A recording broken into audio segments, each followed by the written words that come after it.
After the American Civil War, Robert E. Lee faced significant challenges in rebuilding his life amid the tumultuous aftermath of the conflict.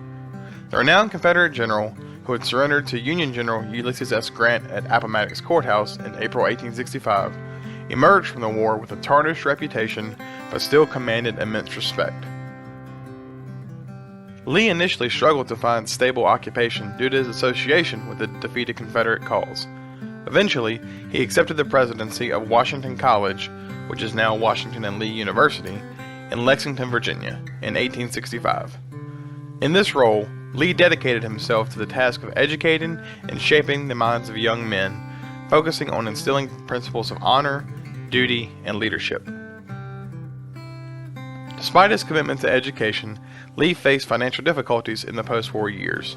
He worked diligently to secure the college's finances and implemented reforms to improve the institution's academic standards. Lee's leadership and dedication to Washington College earned him admiration, helping to rehabilitate his image to some extent.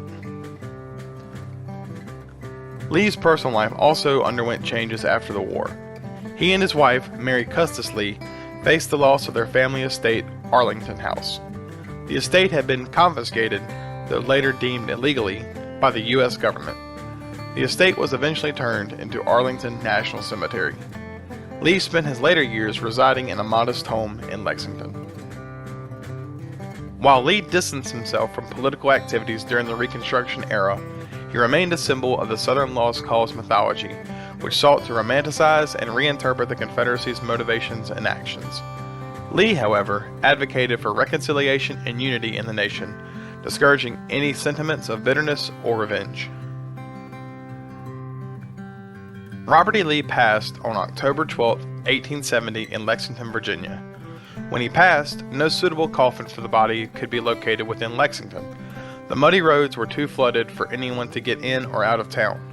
An undertaker had ordered 3 coffins from Richmond that had reached Lexington, but due to unprecedented flooding from long continued heavy rains, the caskets were washed down the Maury River. 2 neighborhood boys found one of the coffins that had been swept ashore. Undamaged, it was used for the general's body, though it was a bit short for him. As a result, Lee was buried without shoes in the University Chapel at Washington College. Over time, interpretations of Lee's character and actions have evolved, with ongoing debates about his role in history and stance on slavery. Despite the many controversies surrounding his legacy, Robert E. Lee's post-war years were characterized by his efforts to contribute positively to education and to promote healing in a nation scarred by Civil War.